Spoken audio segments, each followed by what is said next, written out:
5EBI. 5EBI. Hear a world of difference.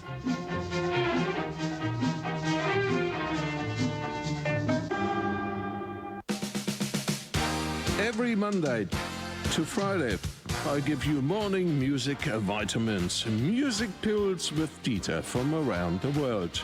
From 9 till 11 a.m., give yourself a lift on Radio 5, EBI FM and Digital World. Morning music vitamins. Here is Demi. I'm inviting you on my new evening show, Wonderful World with Demi. This program awaits you best music and interesting facts all around the world. Join me every Tuesday evening, 9 to 10 p.m. on 5EBI 103.1 FM. What a wonderful world.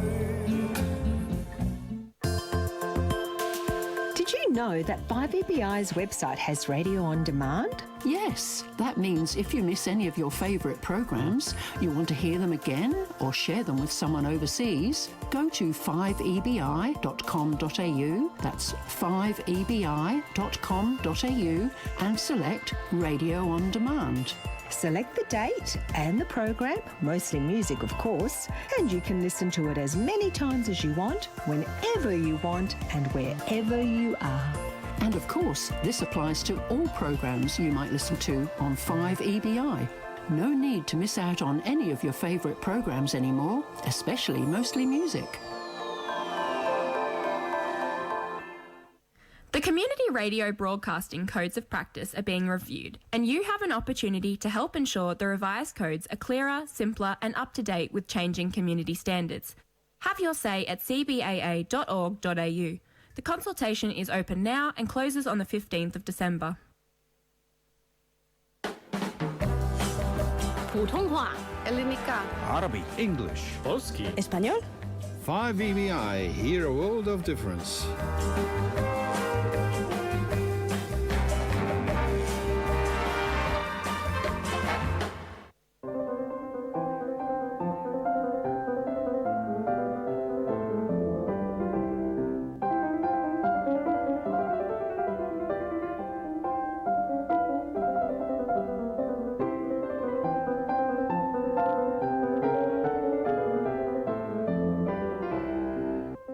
Good morning and welcome to the Tune Tapestry, the show where we tug at the threads of traditional and classical music from across time and place and discover the surprising connections around the world.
Yes, you're here at 5EBI 103.1 FM with me, Rachel Hay, and we're going to spend the next hour looking at fiddles and fiddle-like instruments from around the world.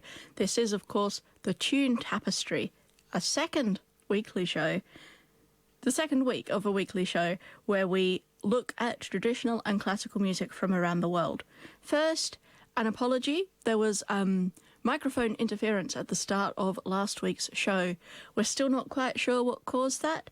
So I can only apologise for those who tried to listen to the start of the show and couldn't understand what I was saying as I introduced the show.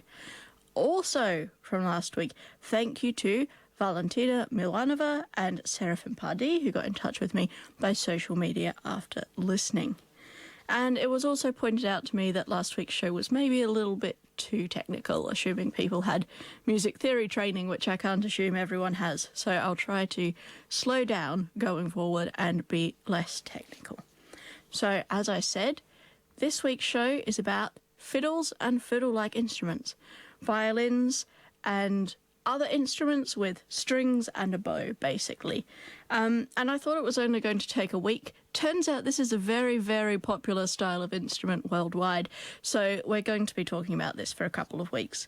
So we'll start today in America, actually, with Jason Anick playing a jazz violin solo, Autumn Leaves.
That was Jason Anick playing jazz violin.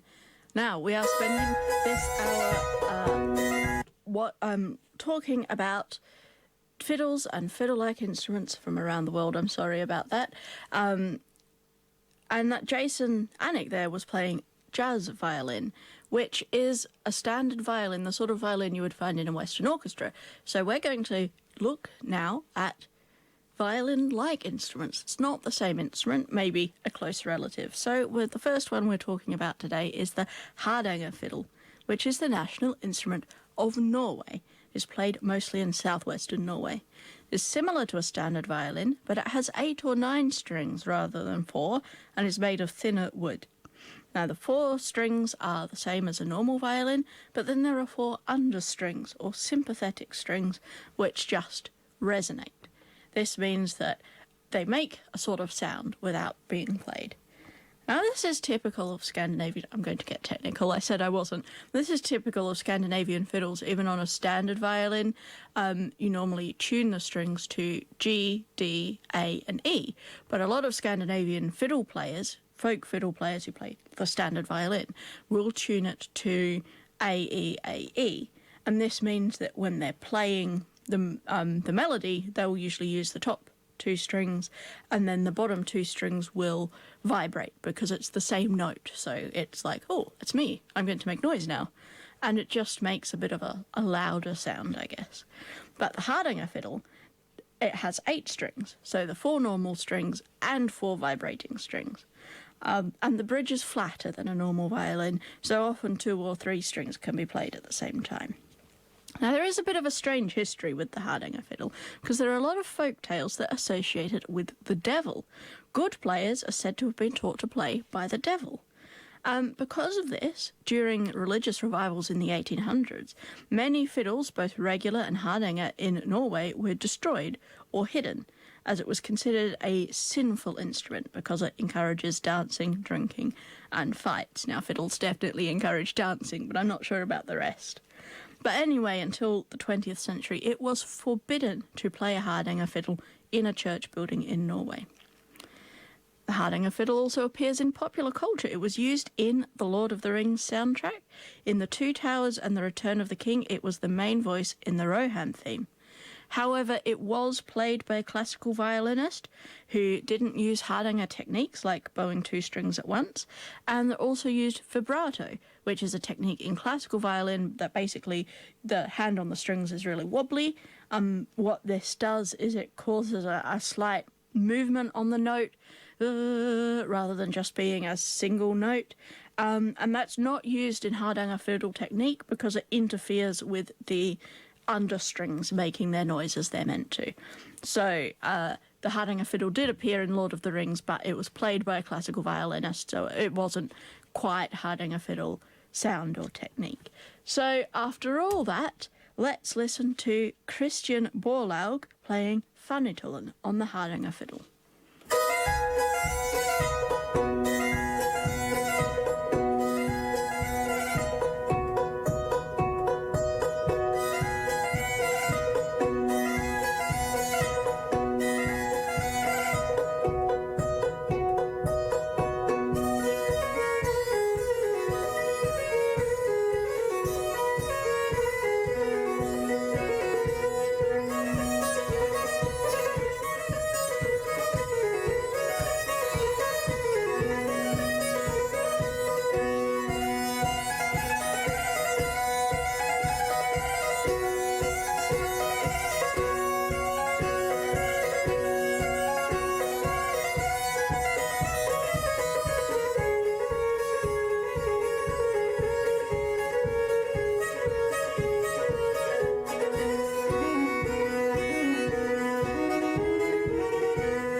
It's 12 minutes past 8 and you're here with me, Rachel Hay, in the studios of 5VBI as we look at fiddles and fiddle-like instruments from around the world. That was the Hardanger fiddle from Norway, which has 8 strings rather than 4, so you have that buzzing sound as the sympathetic understrings, they're called, make noise without being played.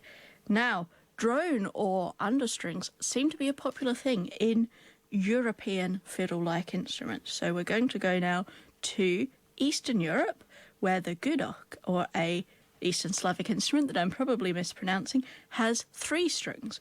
2 of them are tuned in unison, so one of them is played as a drone, and the 3rd string is tuned a 5th higher. The bridge is flat, so all the strings can be played at once. Now, it has sometimes up to 8 sympathetic strings under the soundboard, just like the Norwegian fiddle that we just heard. But the gudok, rather than the violin, which is played resting on the shoulder, is played held in the lap like a cello. It is also possible to play it while standing or even dancing, according to Wikipedia, so that makes it a popular instrument. And it doesn't have a neck. You might be used to seeing a violin with the skinny thing that where your hand goes. That's called the neck. And the gudok doesn't have one. So the strings are usually stopped by pressing the fingernails into them from the side, rather than pressing them against the neck like in a violin. And this fingernail stopping is something that was done on the Byzantine lyra, the instrument from which the gudok is descended. Possibly all the European fiddles are descended from it, but definitely the gudok.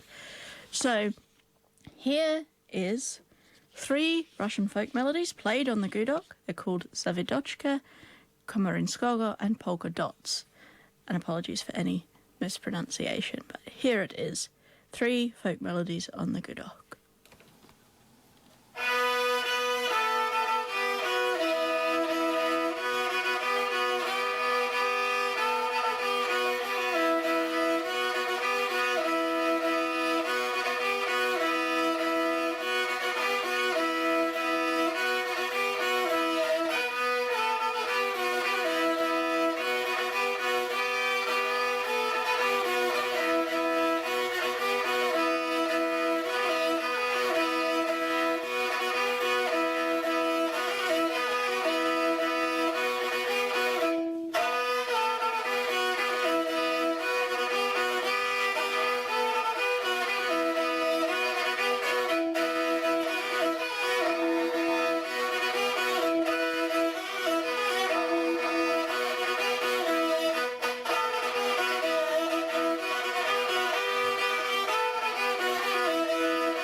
was an Eastern Slavic fiddle-like instrument called the gudok, because we are looking at fiddles and fiddle-like instruments from around the world.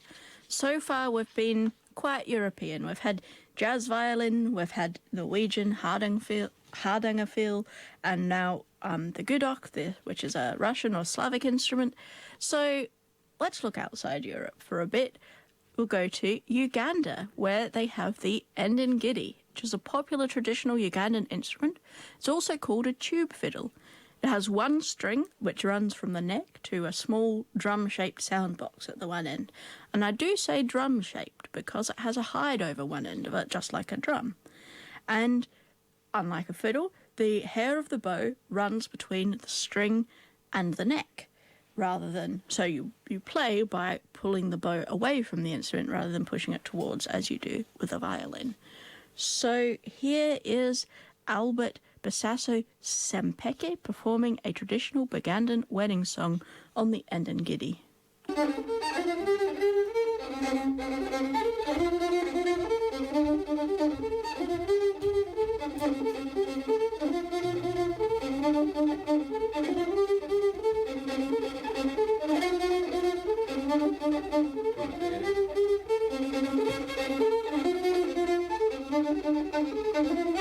Wesige mulirwana wo mubere mirembe n'okatogenda lwakabigwe kibulire mulirwana wo mwakuwadde antogenda mu kukyala munnange ndabira wa baba mwana wa kitange ekyo omutono omulungi ememe zita obutesiga mulirwana wo obeera mulogo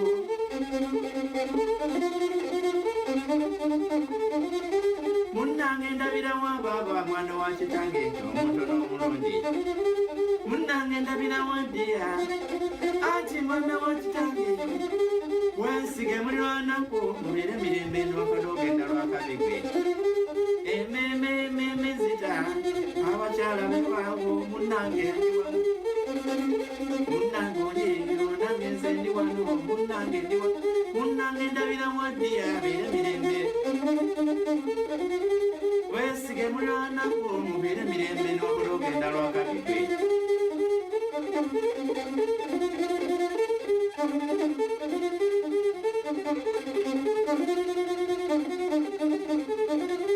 ememe zita anti mwana wa kitange wesige mulirwanako mubere mirembe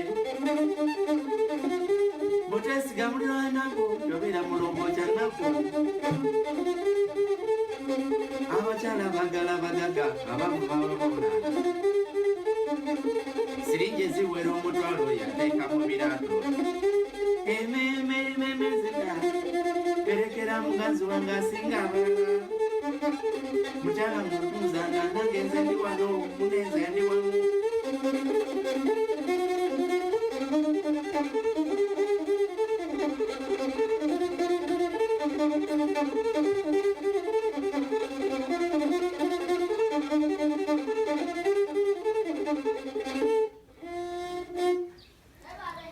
That was a traditional Bugandan wedding song on the endingidi, a Ugandan instrument. It has only one string. You wouldn't have known for all the different notes you heard. So we're looking at fiddles and fiddle-like instruments.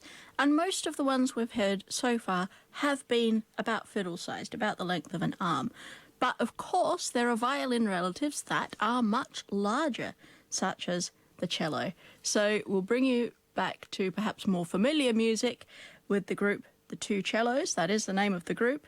And they play, you would be surprised to learn, two cellos playing The Eye of the Tiger.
that was two cellos playing The Eye of the Tiger.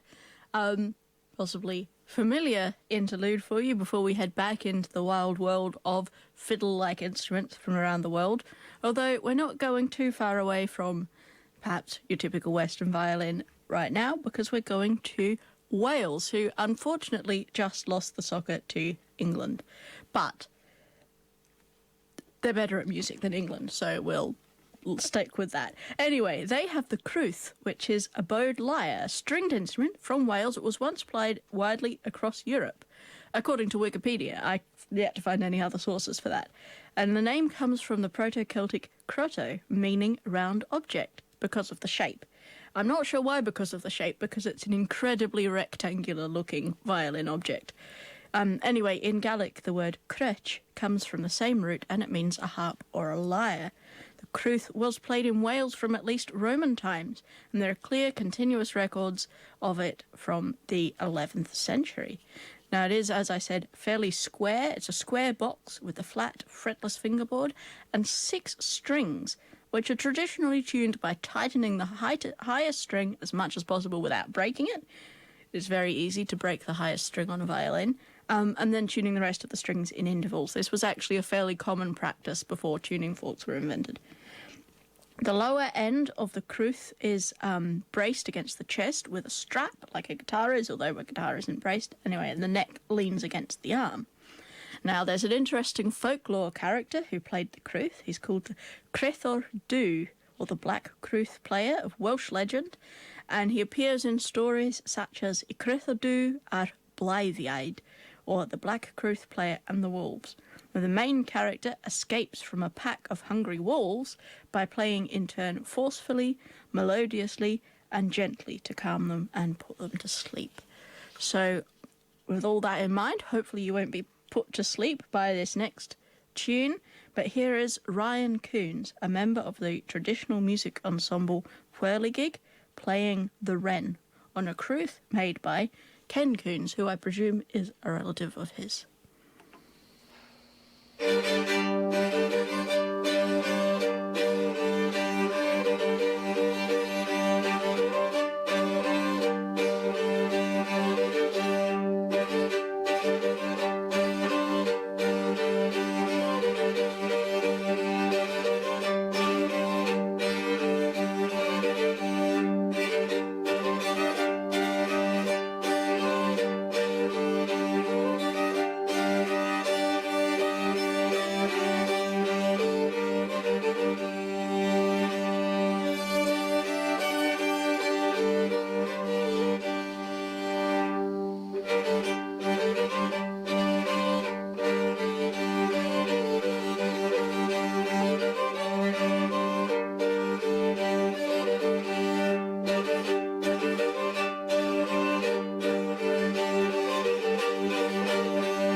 Was the crwth, a bowed lyre from Wales.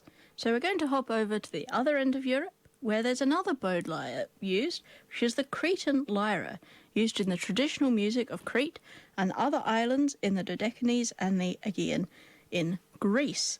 It is pear-shaped with 3 strings, and it's considered to be the most popular surviving form of the medieval Byzantine lyra, the ancestor of most European bowed string instruments.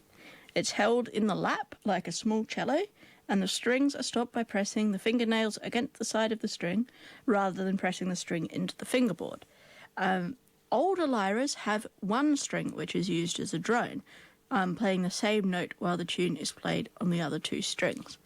And traditionally, the middle of the 3 strings is tuned to the tonic note, for example, D, and the other two strings are tuned to the fourth and the fifth, which is the G and the A, with the melody played on the outside strings. Now, that was a bit technical, and I said I wasn't going to get technical, but that interested me because it's a flat fingerboard, so you can't really play the middle string. So that's the Isson, the drone note, and then the G and the A on the outside are used to play the melody. But anyway, it's the modern common lyra. There are several Cretan lyras, of the older lyras with the three strings tuned so that the middle string is lower, and then there's the modern common lyra, which is tuned like the lower three strings of a violin. So that's G, D, and A.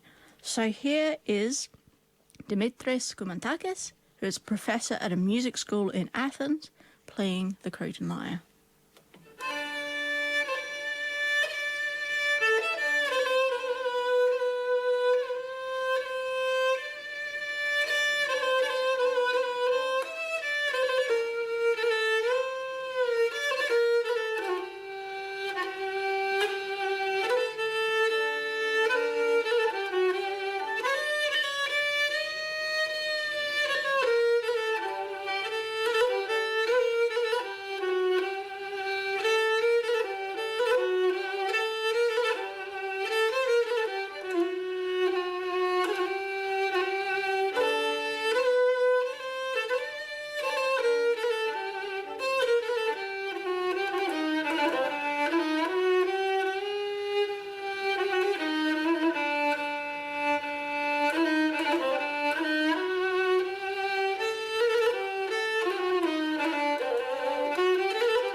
was Dimitris Koumantakis playing the Cretan lyre, one of the most popular descendants of the medieval Byzantine lyre.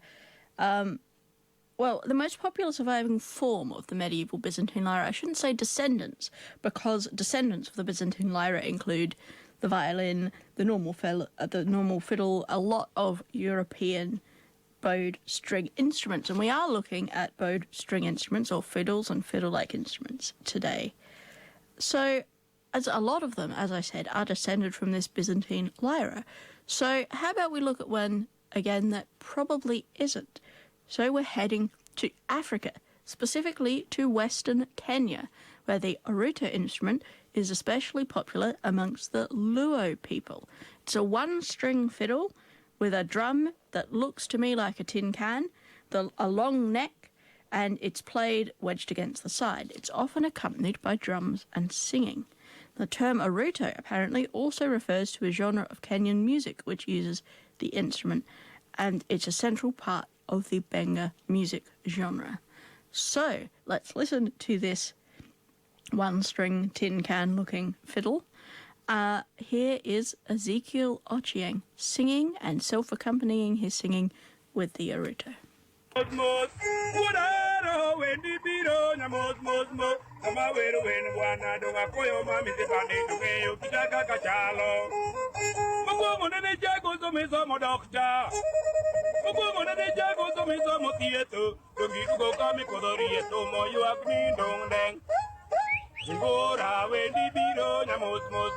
sama wero wen bwana doga koyo mami tifani tungeyo kidaka kachalo eru papano.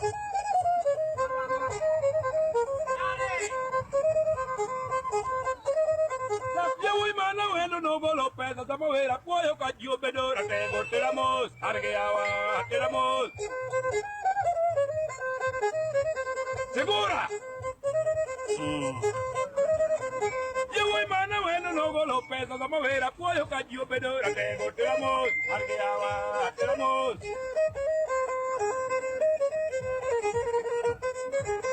Vendido un avero, apoyo vendido un avero, segura vendido un anoyo, cuatro vendido un adonoma, callillo viño, te y lo tenga.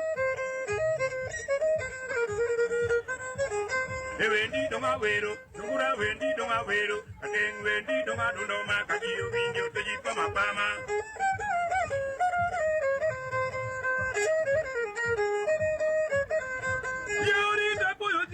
Wana here kamungolo komwaka oriji tunguro diepa wana here kamungolo komwaka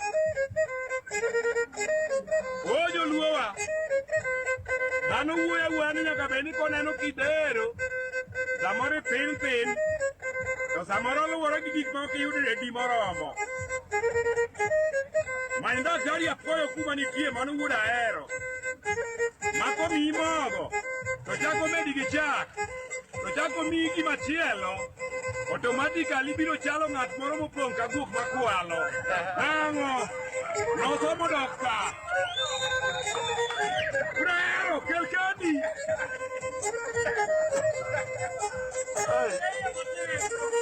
kata ka uneno dende akwayo ni ok oger gi blok ma oger gi chiemo to en chiemo ma nyaka bed nokwongo timne utafiti en chiemo mokwongo timne utafiti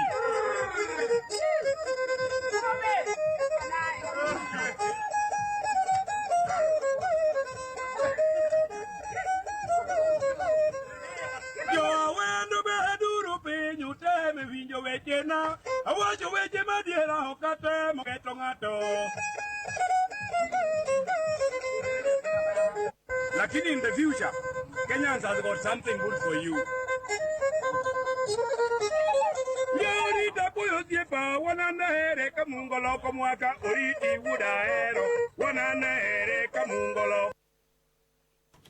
That was the Aruto, a one-string fiddle instrument from Western Kenya.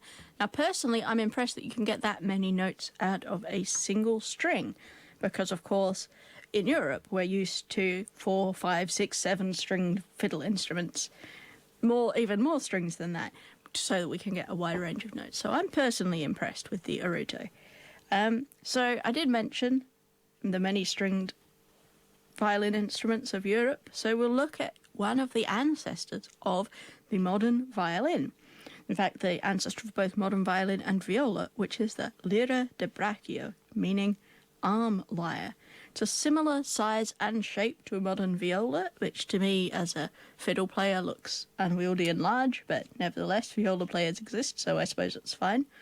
And there are 7 strings on the lira de braccio. 5 are tuned like a violin and viola combined, which is a D, G, D, A, E, and then there's 2 drones which are not on the fingerboard. I did mention that European fiddle-like instruments do like having these drone strings. The lira de braccio was used by Italian court poet musicians in the 15th and 16th century. So here's Jeanette Eriksson playing Slangspolska on the lira de braccio, the ancestor of the modern violin and viola.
was the lyra de brachia, the ancestor of the modern violin and viola. So, what would happen, do you suppose, if you took a modern violin and removed the sound box, which is the boxy part of the violin, I guess, and replaced it with a horn? Now, to me, you just get a really tinny sounding violin, but this was actually something that happened in 1899. The Stroviol was invented by John Matthias Augustus Stroh, an electrical engineer in London. Now, Wikipedia claims that the Stroviol is much louder than a wooden violin. As I said, to me, it just sounds tinnier. But what it does do is it projects the sound in just a single direction, which is very useful in the early days of sound recording, which struggled to pick up the sound of a wooden violin where the sound goes in all the directions. So the Stroh violin can point the sound directly at the microphone. And it did become rarer after record companies swapped to electric microphones in the late 1920s. And it was initially 4 or 5 times the cost of a decent factory violin, so it didn't become popular outside of recording studios.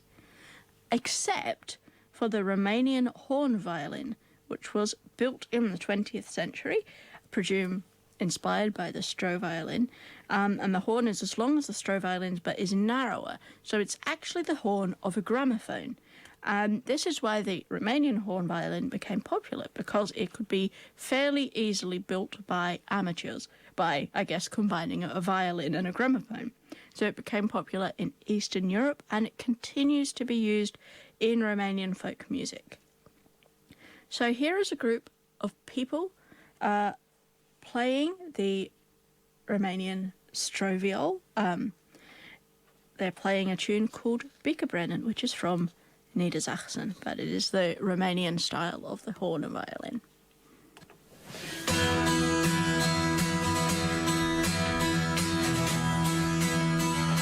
There's a guitar as well.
The Romanian Stroh violin.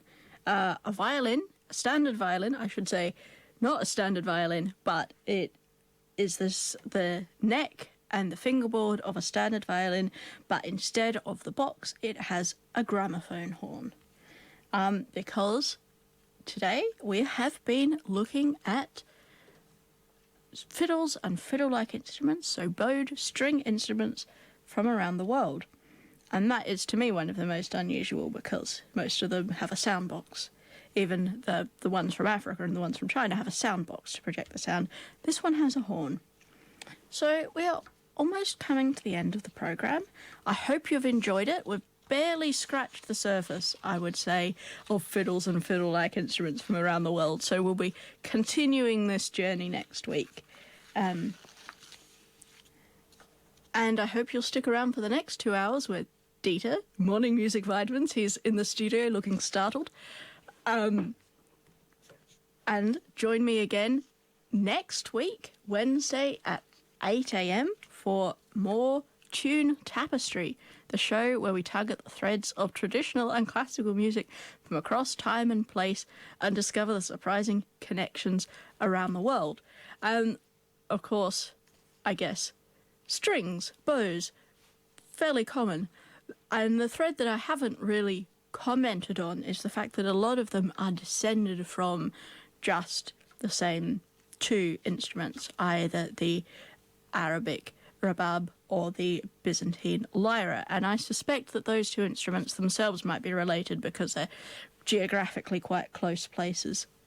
But we did start the program today listening to jazz fiddle, which is a standard violin playing jazz music.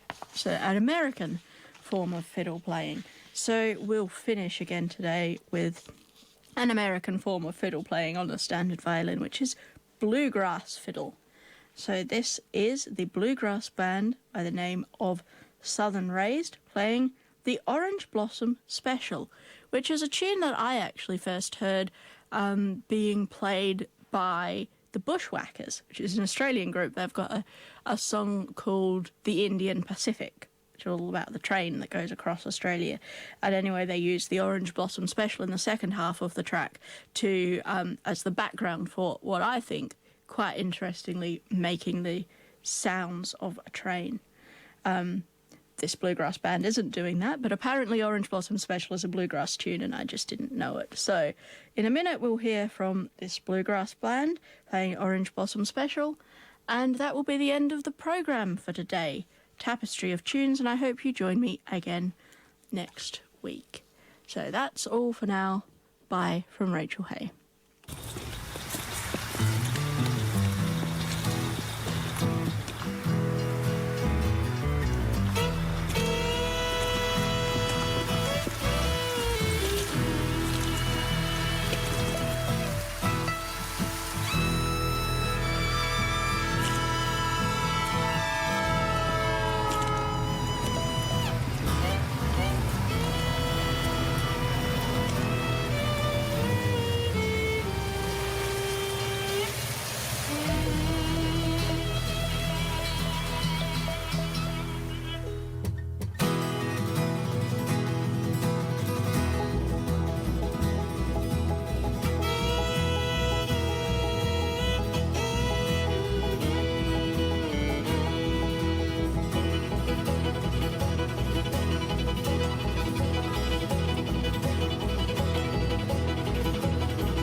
Nederlands, Arabic, Alapana, English.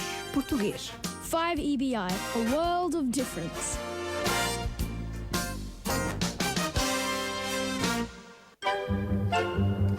Hi, it's Jackie here from Mostly Music. Is